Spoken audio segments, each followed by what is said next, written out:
All right, when we look at this, which of these is going to be our basic graph? Is it going to be the one opening up and to the right or up and to the left? Which one is our just generic natural base graph?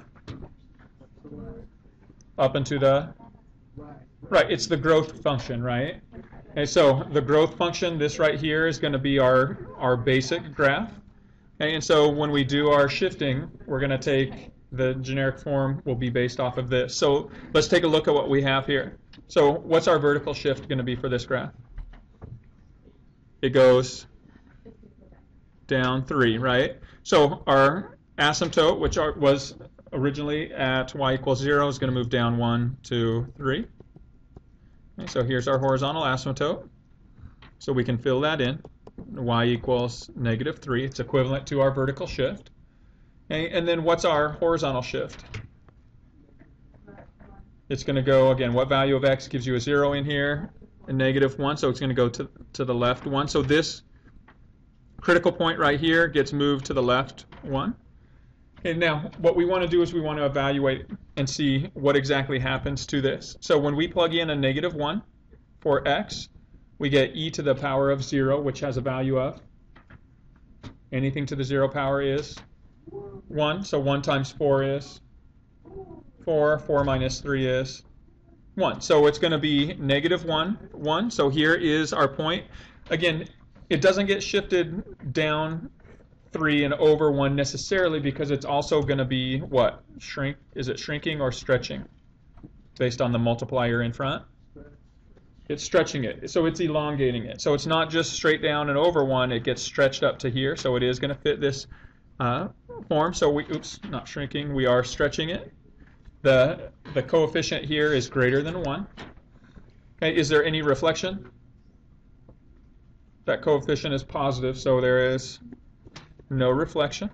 Okay, so when we look at this, what we have is this graph is going to approach. It's still going to fit this same form, kind of a J form. So it's going to approach down here. It's going to come up and through. Okay, and so here's what our graph looks like. Okay, it's going to increase as we move to the left. It does what? Does it go down, up, or approach an asymptote? As we move to the left, it approaches the asymptote.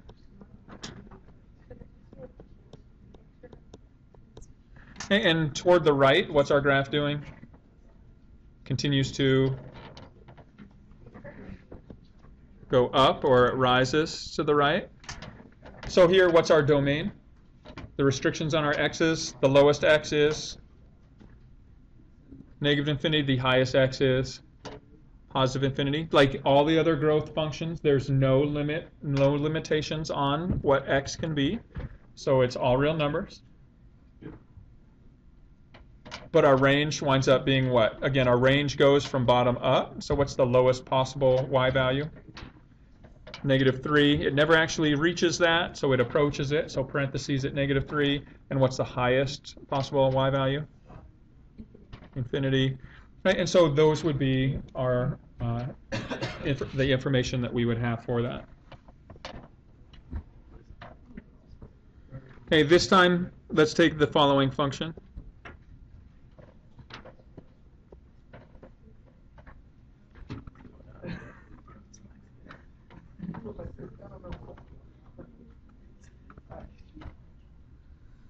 All right, so let's take a look at the ones that you guys should be able to answer based on what we've already gone through this year.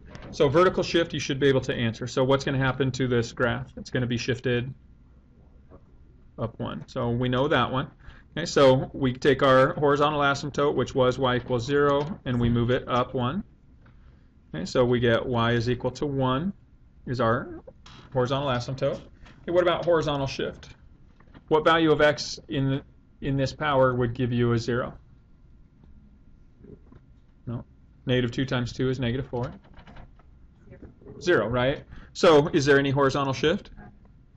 No. Okay, there's nothing being added or subtracted to our x in here. Okay? So now let's look at the shrink and stretch effect. that's due to the multiplier in front of e. Okay, what number is being multiplied in front of e? Okay, so what does that mean? Shrinking or stretching? It's neither.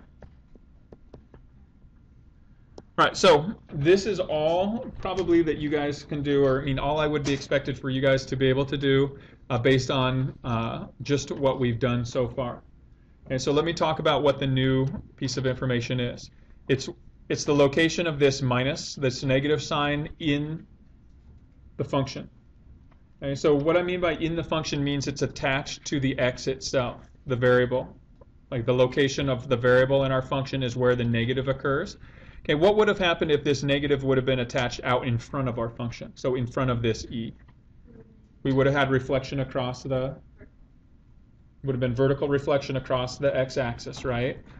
When you have a negative inside your function, so if the negative is attached directly to where your variables are in your function, then you're going to have reflection in the other direction. You're going to have horizontal reflection across the y-axis. Okay, so here's the first example of this.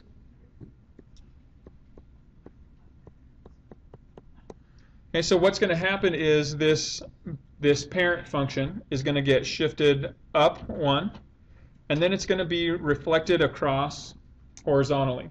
Okay, so when you look at that, you're going to take that graph and you're going to reflect it across this y-axis. So this piece goes over here, and this piece that came under like this is going to be reflected across. So if we took this parent function and we shifted it up 1, so that's kind of what it looks like, and then we reflect it across this y-axis, just fold it horizontally, this piece right here becomes this piece, and this down here gets reflected across here and comes down this way. Okay, so the actual graph itself is going to look like this. Okay, so really what happens is it goes from being a growth function, what our parent function looked like, to this, which this resembles what kind of function? The decay function, right? And I'll come back and I'll talk about that here in just a second. So, and that should make sense because what does a negative in the power actually do to our base? It flips it. It inverts the base, right? So really what this negative power means, this graph could also be expressed as y equals 1 over e, right? Take our base, this negative power can take our base e and move it to the denominator, and then it would still be to the 2x plus 1. Okay, and so 1 over e, is this a value that's greater than 1 or between 0 and 1? 0 and 1. And that's the definition of our decay function, right? So the negative right here really should turn it into this decay function. So it's consistent with the other properties of what we have looked at. Okay, so now we can answer these other questions. Okay, so the left behavior, it does what as it goes to the left? Okay, so it goes up or rises to the left. And to the right it does not just down, but it approaches the asymptote. And then what's the domain? There's still no restrictions, so negative infinity to positive infinity.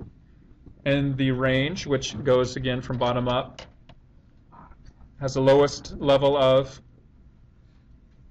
the lowest y value is 1, and the highest y value is infinity. Never actually reaches either of those. And so these would be the different properties and the pieces of information you can identify from this graph.